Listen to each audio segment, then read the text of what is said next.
नमस्कार साथियों, मैं अनूप पुनिया आप सभी का एग्जाम गुरुकुल भाई अनूप पुनिया यूट्यूब चैनल पे स्वागत करता हूं।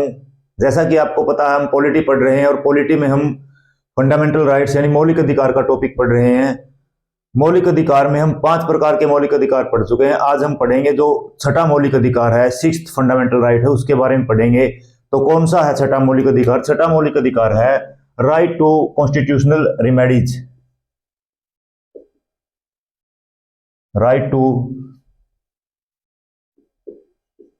कॉन्स्टिट्यूशनल रिमेडीज यानी संवैधानिक उपचारों का अधिकार। संवैधानिक उपचारों का अधिकार किसमें है? ये आर्टिकल 32 अनुच्छेद 32 में ये दिया हुआ है। ठीक है, आर्टिकल 32 में क्या दिया हुआ है? राइट टू कॉन्स्टिट्यूशनल रिमेडीज यानी संवैधानिक उपचारों का अधिकार। अब एक बार देख लेते हैं संवैधानिक उपचारों का अधिकार के बारे में डॉक्टर भीमराव अंबेडकर ने क्या कहा। डॉक्टर भीमराव अंबेडकर जी क्या कहा उन्होंने? जो आर्टिकल 32 है, अनुच्छेद 32 है, इसको क्या कहा? The heart and soul of constitution. The heart and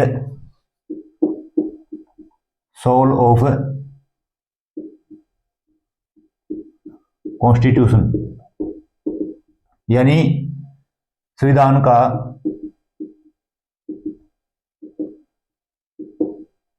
हृदय एवं आत्मा। किसको कहा? आर्टिकल 32 को किसने कहा? डॉक्टर भीमराव अंबेडकर ने। ठीक है, यहां से 3 बातें हैं, आप याद रखना, मैं यहीं पे नोट करवा रहा हूं आपको।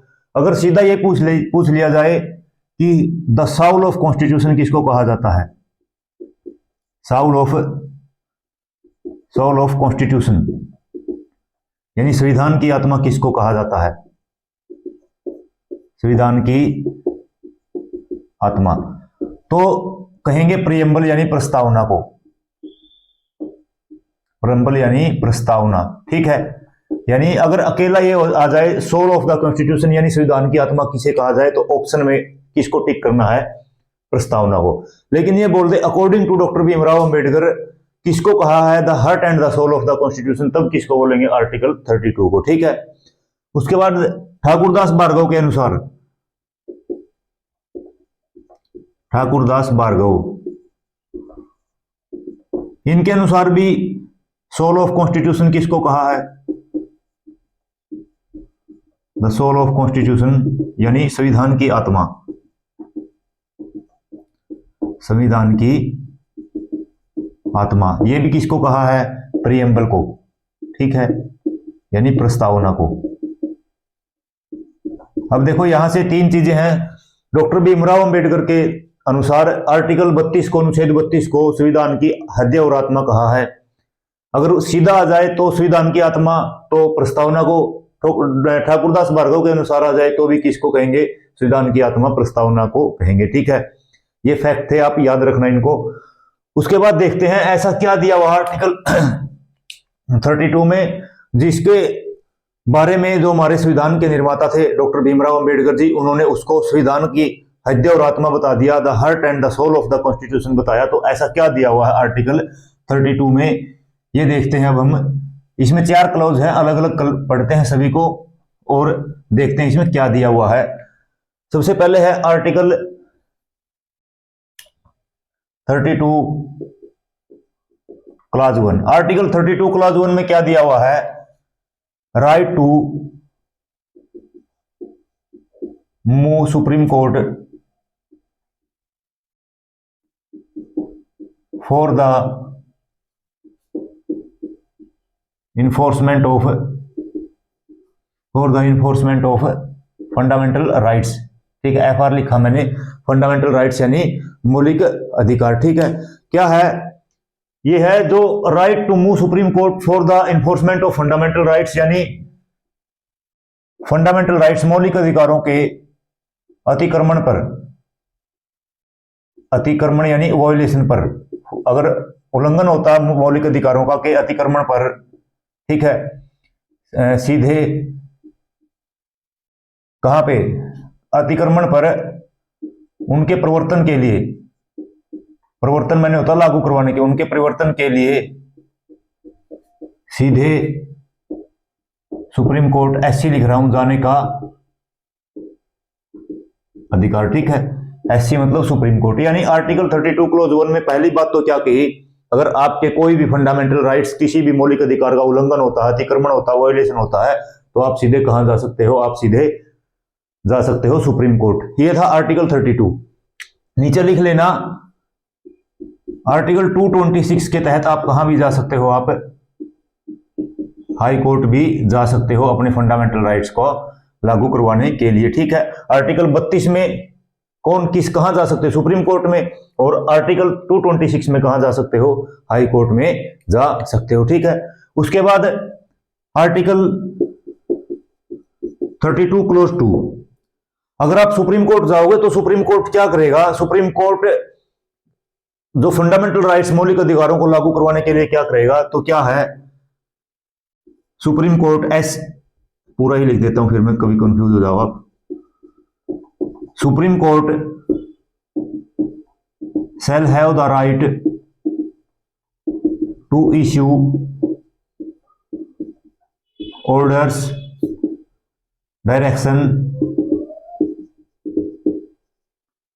और writs for the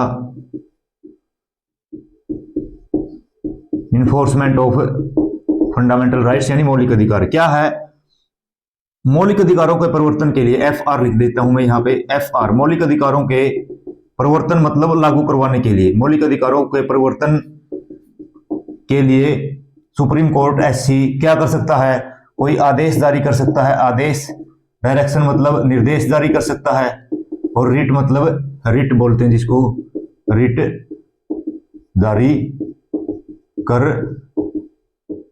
सकता है। ठीक है, यानी सुप्रीम कोर्ट क्या करेगा, मौलिक अधिकारों को लागू करवाने के लिए रिट जारी करेगा, या कोई आदेश जारी कर सकता है, कोई निर्देश जारी कर सकता है। रिट पढ़ेंगे, 5 प्रकार की रिट हमारे संविधान में दी हुई है। ठीक है, ये क्या था, आर्टिकल 32 क्लोज 2 दिया हुआ है।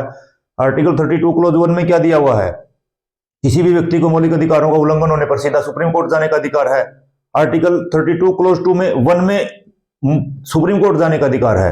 क्लोज 2 में क्या है, सुप्रीम कोर्ट फिर क्या करेगा, कोई आदेश, निर्देश या कोई रिट जारी करेगा उस व्यक्ति के फंडामेंटल राइट्स यानी मौलिक अधिकार को लागू करवाने के लिए। ठीक है, उसके बाद आर्टिकल 32 क्लोज 3, इसमें क्या दिया, the parliament shall have the power, the parliament shall have the power, shall have the power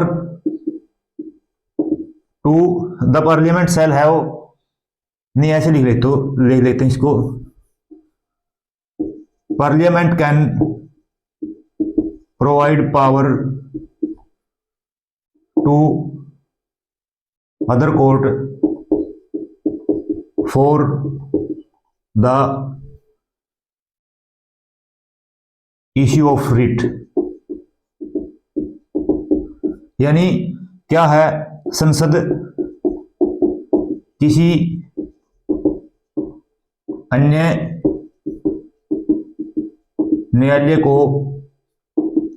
writ जारी करने की शक्ति, रिट जारी करने की शक्ति दे सकता है। ठीक है, देखो यहां पे पढ़ा आर्टिकल 32 के तहत किसको है, सुप्रीम कोर्ट को, आर्टिकल 226 के तहत किसको है, हाई कोर्ट को है। लेकिन अगर पार्लियामेंट चाहे तो कोई कानून बना सकता है, किसी अन्य जो कोर्ट है, कोई लोअर कोर्ट है, सेशन कोर्ट है, डिस्ट्रिक्ट कोर्ट है, उनको क्या कर सकती है, रिट जारी करने की पावर यानी शक्ति दे सकते हैं। बस शर्त यह है, सुप्रीम कोर्ट की क्या नहीं, शक्ति कम नहीं की जा सकती। ये नहीं सुप्रीम कोर्ट को तो रोक दो, हाई कोर्ट को रोक दो, सीधे डिस्ट्रिक्ट कोर्ट को दे दो, ऐसा नहीं होगा। सुप्रीम कोर्ट की पावर कम नहीं होनी चाहिए, लेकिन पार्लियामेंट क्या है, किसको, पार्लियामेंट जो संसद है, जो न्यायालय, किसी अन्य न्यायालय को भी रिट जारी करने की शक्ति दे सकता है। ठीक है, उसके बाद देखते हैं आर्टिकल 32 क्लोज 4 में क्या दिया हुआ है। आर्टिकल 32 क्लोज 4 में दिया हुआ है, नो वन कैन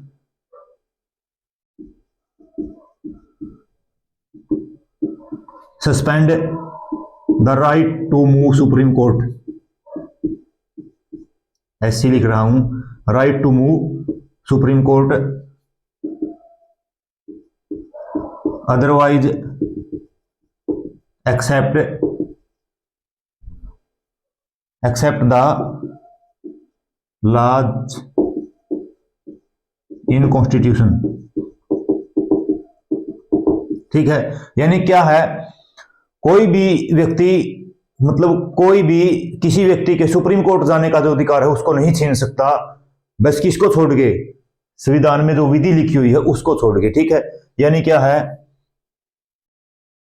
सीधे सुप्रीम कोर्ट जाने के अधिकार को सिर्फ संविधान में विधित या संविधान में विधित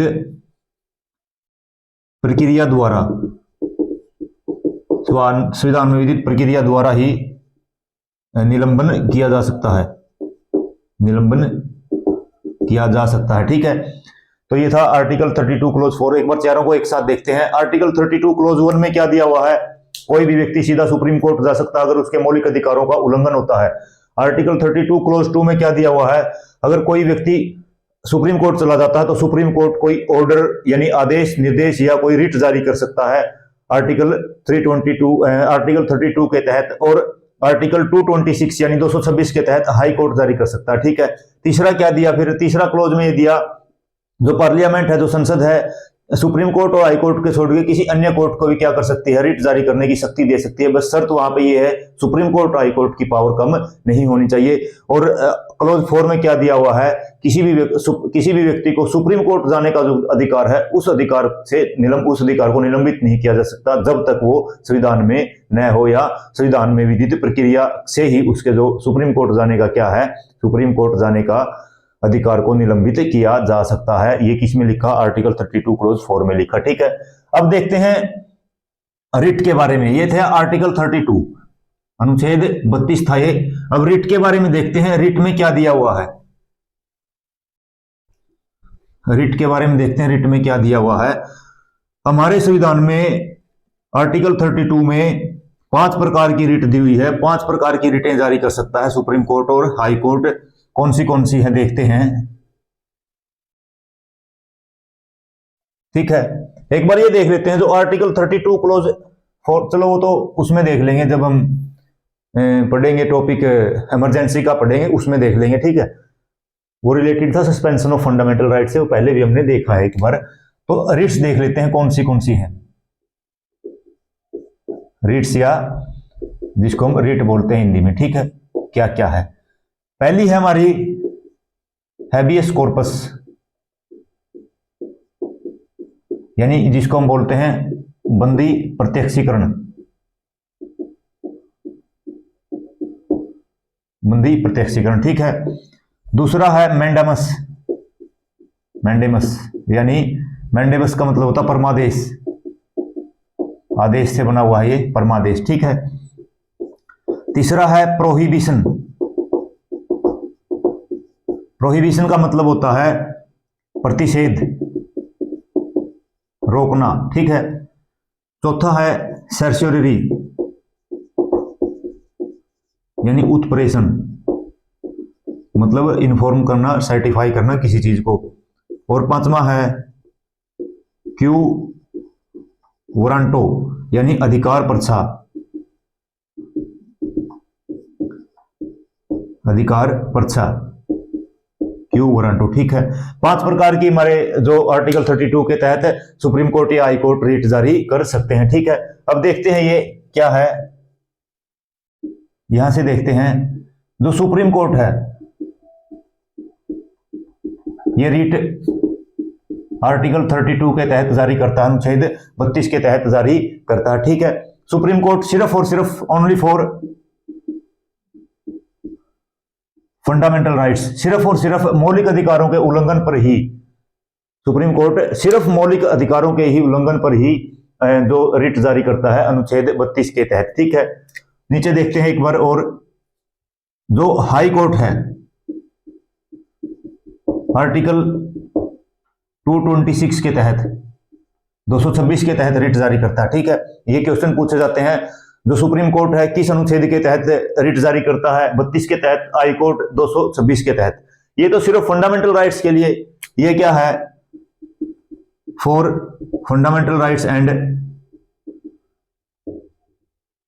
अदर राइट्स, यानी मौलिक अधिकारों और दूसरे और अधिकारों को, लीगल जो राइट्स होते हैं उनको लागू करवाने के लिए क्या है ये जो हाई कोर्ट रिट जारी कर सकता है, फंडामेंटल राइट्स के भी और दूसरे अधिकारों को भी लागू करवाने के लिए। हाई कोर्ट के पास एक और डिस्क्रिशनरी पावर है। क्या है? डिस्क्रिशनरी पावर है। डिस्क्रिशनरी पावर का मतलब होता है विवेकाधीन शक्ति।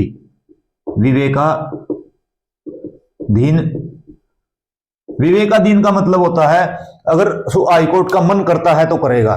क्या डिस्क्रिशनरी पावर है कि वो क्या कर सकता है? रिफ्यूज टू इश्यू रिट, यानी वो जो रिट जारी करने से मना भी कर सकता है, रिट जारी करने से मना भी कर सकता है। ठीक है, तो ये हाई कोर्ट से रिलेटेड बात थी। देखो, जो 5 प्रकार की रिट है, सुप्रीम कोर्ट अनुच्छेद 32 के तहत सिर्फ मौलिक अधिकारों को लागू करवाने के लिए, हाई कोर्ट है अनुच्छेद 226 के तहत मौलिक अधिकार तथा अन्य अधिकारों को लागू करवाने के लिए, और इसके पास एक विवेकाधीन शक्ति है, यानी उसकी खुद की शक्ति है, वो क्या है? रिट जारी करने से मना भी कर सकता है, और अगर हाई कोर्ट मना करता है तो फिर व्यक्ति सुप्रीम कोर्ट जा सकता है। ठीक है, ये नहीं पहले हाई कोर्ट जाएगा, वो किसी व्यक्ति की मर्जी है, वो सीधा सुप्रीम कोर्ट जाना चाहे सुप्रीम कोर्ट जा सकता है, वो हाई कोर्ट जाना चाहे हाई कोर्ट जा सकता है। अगर पहले हाई कोर्ट जाता है और हाई कोर्ट अपनी विवेकाधीन शक्ति का प्रयोग करके रिट जारी करने से मना कर देता है तो फिर वो कहां जाएगा? वो सुप्रीम कोर्ट जाएगा। ठीक है, अब देखते हैं एक एक करके क्या क्या दिया हुआ है रिट्स में। पहले देखेंगे हम बंदी प्रत्यक्षीकरण में क्या दिया हुआ है। बंदी प्रत्यक्षीकरण में क्या दिया हुआ है? बंदी प्रत्यक्षीकरण में दिया हुआ है, हैबियस कॉर्पस में दिया हुआ है। कॉर्पस का मतलब होता है बॉडी, शरीर। ठीक है, अगर इंग्लिश मीनिंग से आप याद रखोगे आसानी से याद रख। कॉर्पस का मतलब होता है बॉडी, शरीर। तो इसमें क्या बोला है? इसमें to bring body, to bring body यानी सहशरीर उपस्थित, सहशरीर लेकर आना। और ये कब जारी की जाती है? सबसे पहले तो देखो कब जारी की जाती है। अगेंस्ट, यानी किसके खिलाफ जारी की जाती है? किसके खिलाफ जारी की जाती है? ठीक है, कोई भी इंडिविजुअल हो सकता है, कोई व्यक्ति हो सकता है। ठीक है, कोई एनजीओ हो सकता है, कोई कंपनी हो सकती है। ठीक है, कोई ऑर्गेनाइजेशन हो सकता है। ऑर्गेनाइजेशन मतलब संगठन, एनजीओ इंडिविजुअल कोई व्यक्ति। ठीक है, मतलब किसी व्यक्ति के खिलाफ भी जारी की जा सकती है, किसी एनजीओ के खिलाफ, नॉन गवर्नमेंट ऑर्गेनाइजेशन, कंपनी के खिलाफ, कोई संगठन के खिलाफ ये जारी की जा सकती है। ठीक है, और पब्लिक अथॉरिटी, पब्लिक अथॉरिटी यानी पब्लिक अथॉरिटी का मतलब क्या है? पब्लिक अथॉरिटी का मतलब यहां पे होगा लोक विभाग के खिलाफ, या जो पब्लिक ऑफिस पे है उसके खिलाफ भी क्या की जा सकती है? जारी कर दी जा सकती है। ठीक है, कब?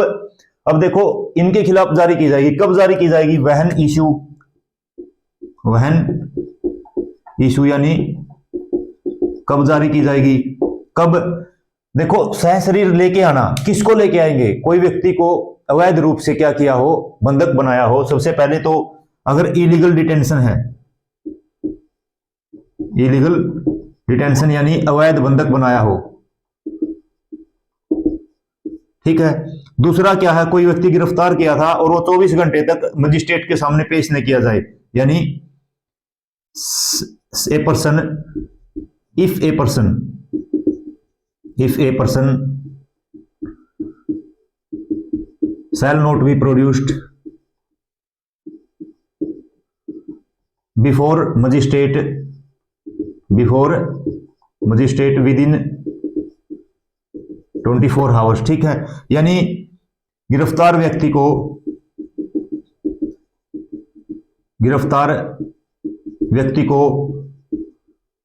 24 घंटे के अंदर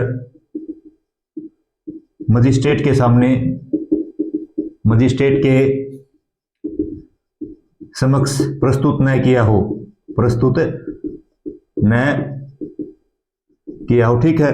क्योंकि आर्टिकल 22 में किसी व्यक्ति को यह अधिकार मिला हुआ है कि गिरफ्तार व्यक्ति को 24 घंटे के अंदर मजिस्ट्रेट के सामने प्रस्तुत करना होगा, और 24 घंटे से ज्यादा अगर गिरफ्तार रखना है तो मजिस्ट्रेट से ही क्या लेनी होगी, अनुमति लेनी होगी, ठीक है। तो कब जारी करेंगे?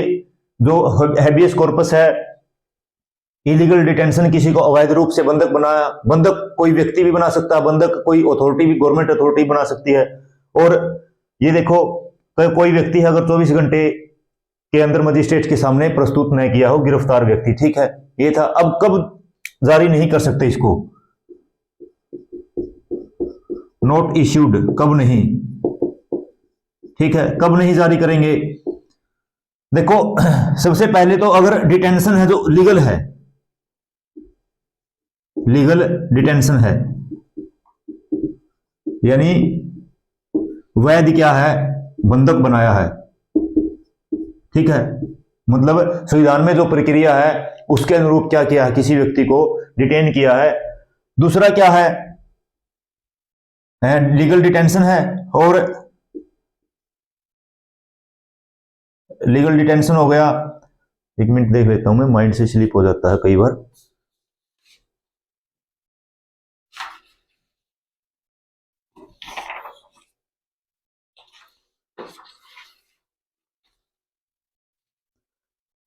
और क्या, हाँ, लीगल डिटेंशन हो गया। और दूसरा कंटेम्प्ट ऑफ कोर्ट, यानी कोर्ट की अवमानना करने पर भी, कोर्ट की अवमानना करने पर भी क्या है, किसी भी व्यक्ति को बंधक बनाया जा सकता है, ठीक है। तो यानी किस कोर्ट की अवमानना करने पर भी क्या है, किसी व्यक्ति के खिलाफ ये हैबियस कॉर्पस जारी क्या है, जारी नहीं की जाएगी। एक बार देख लेते हैं एक साथ। हैबियस कॉर्पस का मतलब क्या होता है? सशरीर लेके आना, टू ब्रिंग द बॉडी। और किसके खिलाफ? किसी व्यक्ति के खिलाफ भी, किसी लोक विभाग के खिलाफ भी। कब किया जाएगा? किसी व्यक्ति को अवैध बंधक बनाया हो और 24 घंटे के अंदर किसी व्यक्ति को मजिस्ट्रेट के सामने पेश नहीं किया हो, तो उसमें भी फिर सुप्रीम कोर्ट या हाई कोर्ट हैबियस कॉर्पस क्या कर सकती है, जारी कर सकती है। कब जारी नहीं करेंगे? अगर वैध रूप से उसको बंधक बनाया है और अगर उस व्यक्ति ने कोर्ट की अवमानना की है, तो इस केस में क्या करेंगे हम? इस केस में जो हैबियस कॉर्पस जारी नहीं करेगा, कौन? सुप्रीम कोर्ट या हाई कोर्ट, ठीक है। ये थी पहली जो क्या, ये थी पहली जो रीट थी, हैबियस कॉर्पस, बंदी प्रत्यक्षीकरण। अब दूसरी देखते हैं। दूसरी है मैंडेमस, यानी परमादेश, जिसको हिंदी में बोलते हैं मैंडेमस। मैंडेमस दूसरी है, यानी परमादेश। परमादेश का मतलब है वी कमांड, वी कमांड, ठीक है। मतलब आदेश देना, आदेश दिया जाता है। अब ये देखो, किसके अगेंस्ट की जाएगी? अगेंस्ट, यानी किसके खिलाफ? किसके खिलाफ जारी की जाएगी?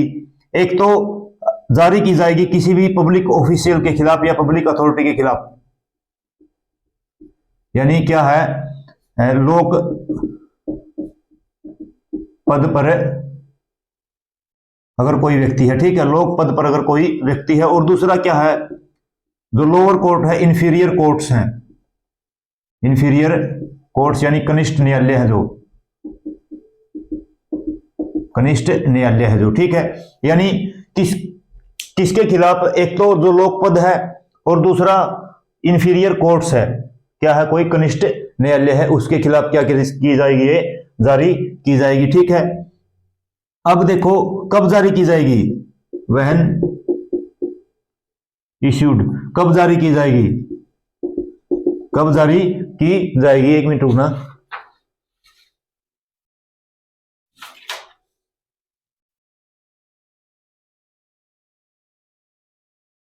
फोन आया हुआ है, एक मिनट। कब जारी की जाएगी? जारी की जाएगी when public officials refused to perform his duty, perform their duties। यानी जब क्या है, कोई लोकपद पर व्यक्ति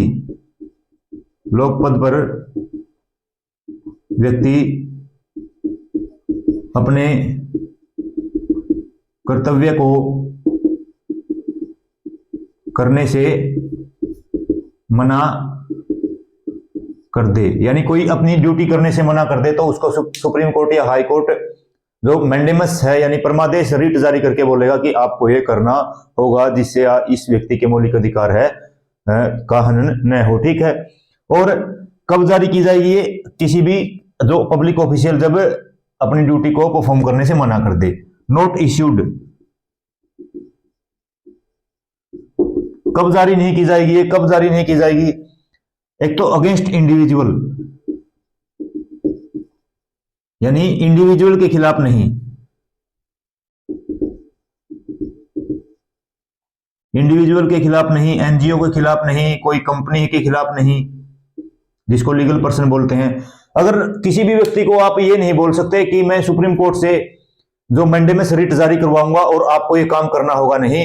लेकिन अगर वो व्यक्ति, वो इंडिविजुअल है जो अगर गवर्नमेंट की ड्यूटीज को परफॉर्म कर रहा है, गवर्नमेंट के द्वारा दिए गए दायित्वों को अगर वो परफॉर्म कर रहा है, तब आप क्या कर सकते हो? उसके खिलाफ मैंडेमस रिट जारी करवा सकते हो। वैसे नहीं करवा सकते। अपने व्यक्तिगत काम के लिए आप किसी भी व्यक्ति को काम से काम करवाने के लिए आप मैंडेमस यानी परमादेश रिट जारी नहीं करवा सकते। ठीक है।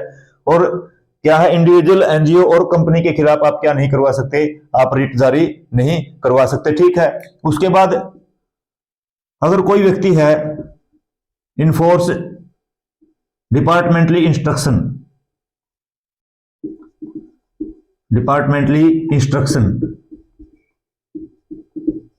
यानी विभागीय आदेशों का पालन कर रहा है, यानी उसके जो डिपार्टमेंट ने ही उस काम को उसको करने से मना किया है, तो फिर भी क्या है, आप उस व्यक्ति को से काम करवाने के लिए, उसकी ड्यूटी करवाने के लिए आप सुप्रीम कोर्ट या हाई कोर्ट से, न्यायालय से आप जो मैंडेमस या परमादेश की रिट जारी नहीं करवा सकते। ठीक है। और किसके खिलाफ नहीं करवा सकते आप? और नहीं करवा सकते आप प्रेसिडेंट और गवर्नर्स, किसी भी स्टेट का गवर्नर है, राष्ट्रपति और राज्यपाल के खिलाफ भी आप इनको जारी नहीं करवा सकते। आप उनको ये नहीं बोल सकते कि आप ये काम कीजिए वरना मैं न्यायालय से आपके खिलाफ मैंडेमस रिट जारी करवा दूंगा, नहीं करवा सकते आप। ठीक है। प्रेसिडेंट और गवर्नर के खिलाफ भी आप नहीं करवा सकते। और क्या है, और है अगर किसी की जो ड्यूटीज हैं डिस्क्रेशनरी हैं, क्या है, डिस्क्रेशनरी हैं यानी विवेकाधीन हैं। विवेकाधीन का मतलब होता है उसके पास पावर है करना या ना करने की। ठीक है। कोई भी पब्लिक ऑफिशियल है, उसके पास अगर ये पावर है कि आपका मन करे तो इस काम को कीजिए, मन करे तो आप नहीं कीजिए, आपका ये विवेकाधीन है, आपकी डिस्क्रेशनरी पावर है ये, उस केस में भी उस व्यक्ति को से काम करवाने के लिए, उसकी जो रिस्पॉन्सिबिलिटीज हैं उनको वो करवाने के लिए आप सुप्रीम कोर्ट या हाई कोर्ट से जो मैंडेमस रिट है वो जारी नहीं करवा सकते। ठीक है। ये क्या थी? ये थी सेकंड टाइप परमादेश यानी मैंडेमस, जिसका मतलब होता है वीक कमांड, यानी आपको आदेश दिया जाता है कोई भी काम पब्लिक ऑफिस के ऑफिशियल पे रहते हुए, पब्लिक ऑफिस पे रहते हुए आपको काम करना होगा। ठीक है। उसके बाद तीसरी और चौथी है वो लगभग सेम है, उनको एक साथ करवा देता हूं मैं, सेम ही है वो, उनको एक साथ करवा देता हूं मैं। देखो सबसे पहले देखते हैं तीसरी है, जो तीसरी क्या है, प्रोहिबिशन। प्रोहिबिशन का मतलब होता है प्रतिषेध, किसी को मना करना। ठीक है। प्रतिषेध या किसी को मना करना। ये क्या है? ये टू फॉरबिड, इसका मतलब क्या हो गया? टू फॉरबिड यानी मना करना, रोकना, कार्य करने से रोकना, कार्य करने से रोकना। ठीक है। To forbid. अब देखो किसके खिलाफ ये अगेंस्ट, किस के खिलाफ अगेंस्ट हो जाएगा? एक तो इंफीरियर कोर्ट है जो यानी कनिष्ठ न्यायालय के खिलाफ, कनिष्ठ न्यायालय के खिलाफ। और दूसरा कब, दूसरा जो क्वासी जुडिशियल बॉडी है, क्वासी जुडिशियल बॉडी मतलब जो अर्ध न्यायिक संस्थाएं हैं, अर्ध न्यायिक संस्थाएं जैसे ह्यूमन राइट कमीशन है, वुमेन कमीशन है, ये होती है, ठीक है। क्वासी जुडिशियल जो बॉडी है, इनके खिलाफ आप क्या कर सकते हो, जो प्रोहिबिशन प्रतिषेध जारी करवा सकते हो, ठीक है। कब जारी करवा सकते हो, व्हेन इशूड,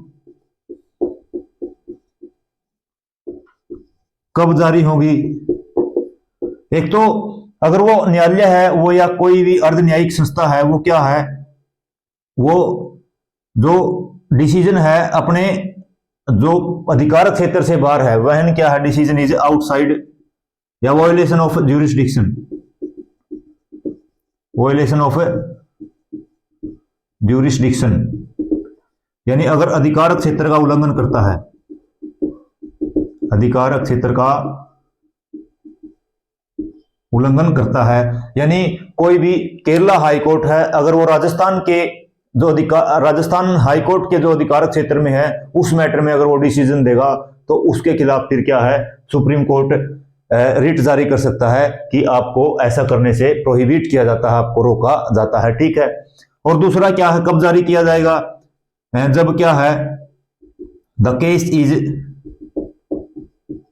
अंडर प्रोसीडिंग, यानी क्या है, जो प्रक्रिया चालू है, केस चल रहा है, प्रक्रिया चालू है या जारी है, ठीक है। अंडर प्रोसीडिंग है यानी प्रक्रिया क्या है, चालू है, या प्रक्रिया क्या है, प्रक्रिया जारी है, उस समय भी क्या किया जाएगा, उस समय भी जो किया जाएगा प्रोहिबिशन यानी प्रतिषेध की जो रिट जारी की जाएगी, ठीक है।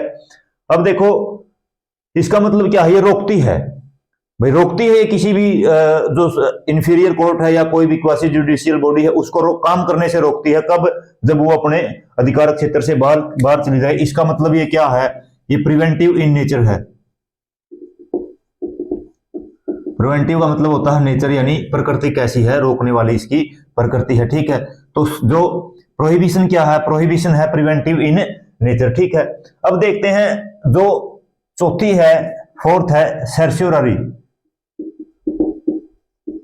यानी उत्प्रेषण। उत्प्रेषण का मतलब क्या होता है, to be notified, to be certified और इन्फॉर्म्ड। इन्फॉर्म्ड यानी क्या है, आपको सूचित किया जाता है, ठीक है। आपको क्या किया जाता है, सूचित करना, जिसको हम बोलते हैं। अब देखो ये किसके खिलाफ जारी की जा सकती है, अगेंस्ट, सेम है बिल्कुल, किस किस के खिलाफ, इंफीरियर और क्वासी जुडिशियल बॉडी के खिलाफ, यानी एक तो इंफीरियर कोर्ट और क्या है, क्वासी जुडिशियल बॉडी। अब देखो ये भी कोर्ट है, यहां भी न्यायालय की बात है और यहां भी न्यायालय की बात है, मतलब ये दोनों किसके खिलाफ है, अगेंस्ट जुडिशरी यानी न्यायालय के खिलाफ, न्यायालय के खिलाफ दोनों है। ये भी क्या है, अगेंस्ट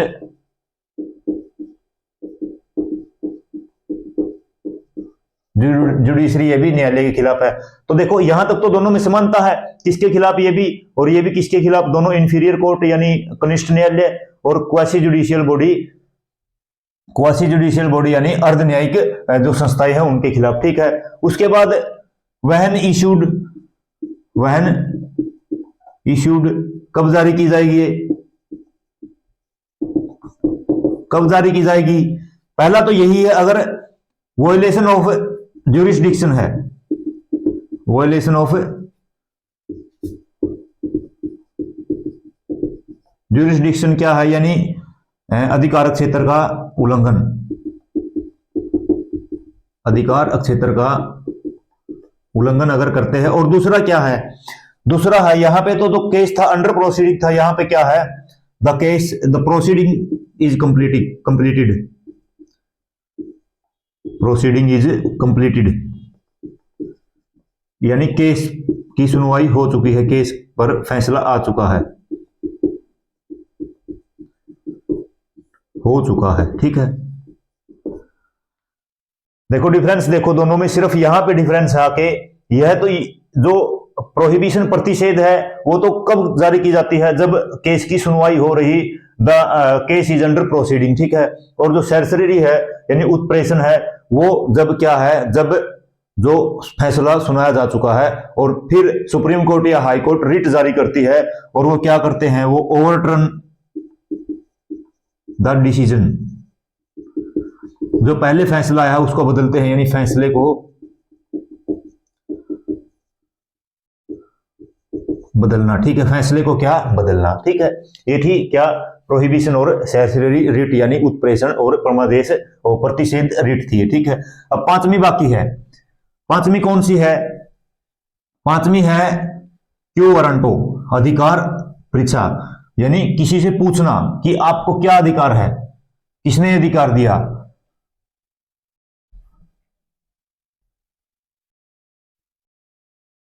अधिकार परीक्षा यानी आपको क्या अधिकार है। ठीक है, देखो पांचवी कौन सी है? पांचवी है क्यू क्यू यू ओ वारंटो यानी अधिकार परीक्षा। ठीक है, इसका मतलब क्या है? टू व्हाट अथॉरिटी और राइट, मतलब किस अधिकार से, किस अधिकार से। ऐसे नहीं पूछ लेते हैं हम, ये अधिकार आपको किसने दिया, मतलब वो क्या है, वो क्यू वारंटो है, जिसका मतलब है टू व्हाट अथॉरिटी यानी किस अधिकार से, किसके खिलाफ? अगेंस्ट पब्लिक ऑफिशियल्स, यानी लोक पद पर जो व्यक्ति बैठा है उसके खिलाफ। कब? जब कोई व्यक्ति जो पब्लिक ऑफिशियल्स का गलत यूज करने लग जाए, या किसी कोई मान लो कोई एसडीएम है और वो डीएम के पद पे बैठ जाता है जाके, तो उससे आप पूछ सकते हो। कोई भी व्यक्ति, ये नहीं जिसके मौलिक अधिकारों का उल्लंघन हुआ है वही नहीं, कोई भी इंटरेस्टेड अगर पीपल है, इंटरेस्टेड पर्सन है कोई, वो उससे जाके पूछ सकता है to what authority, to what right you have to hold the post of DM, यानी किस अधिकार से, किस जो अथॉरिटी से आपने जो डीएम का पद है वो ग्रहण किया है, आपको ये अधिकार किसने दिया है। यानी कोई भी जो इंटरेस्टेड पीपल है, चाहे वो जिसके फंडामेंटल राइट्स का उल्लंघन हुआ हो, चाहे उसके फंडामेंटल राइट्स का उल्लंघन नहीं हुआ हो, कोई भी व्यक्ति जाके उस जो पब्लिक ऑफिशियल है उससे पूछ सकता है to what you have the right और to what you have the authority, आपको ये अधिकार किसने दिया है। ठीक है, यानी पब्लिक ऑफिशियल के खिलाफ कब? अब देखो इसमें क्या होता है, इसमें to inquire the legality of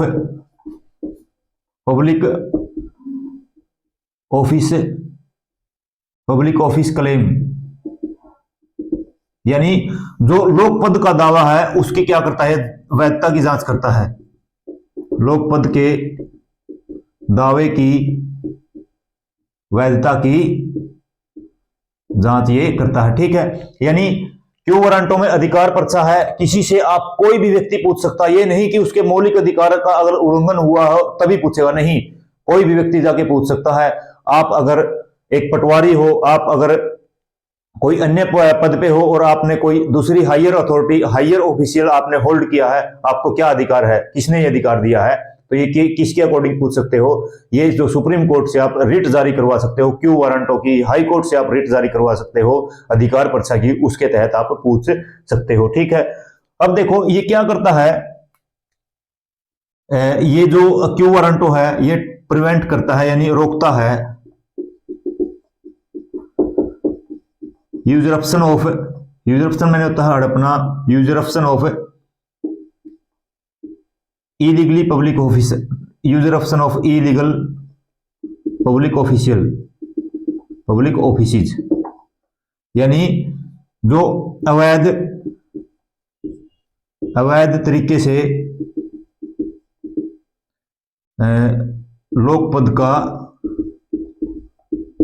हड़पने से। ठीक है, यानी क्यू वारंटो क्या करता है, किसी भी व्यक्ति को, कोई भी पब्लिक ऑफिशियल को, कोई भी अन्य हायर अथॉरिटी को हड़पने से रोकता है। ठीक है, ये था आर्टिकल 32 अनुच्छेद 32, जिसमें ये दिया हुआ है कि आपके फंडामेंटल राइट्स का उल्लंघन होने पर आप आर्टिकल 32 के तहत सुप्रीम कोर्ट जा सकते हो, आर्टिकल 226 के तहत आप हाई कोर्ट जा सकते हो, और आप हाई कोर्ट से या सुप्रीम कोर्ट से रिट जारी करवा सकते हो कि आपके मौलिक अधिकारों का उल्लंघन हुआ है, आप उनका क्या कीजिए, संरक्षण कीजिए। इसलिए सुप्रीम कोर्ट या हाई कोर्ट को या न्यायालय को क्या बोला जाता है, गार्जियन ऑफ फंडामेंटल राइट्स, यानी मौलिक अधिकारों का संरक्षण भी बोला जाता है। उसके बाद ये देखा 5 प्रकार की रिट सुप्रीम कोर्ट या हाई कोर्ट जारी कर सकते हैं। 5 प्रकार की रिट्स हमने देखी। उम्मीद करता हूं सभी चीजें आपको अच्छे तरीके से समझ में आ रही हैं और ऐसे ही आप नोट कर रहे हो। और इस चैनल पे आपका बहुत साथ मिला हुआ है। मैं उम्मीद करता हूं भविष्य में भी आप ऐसे ही साथ और सहयोग और सपोर्ट करते रहेंगे।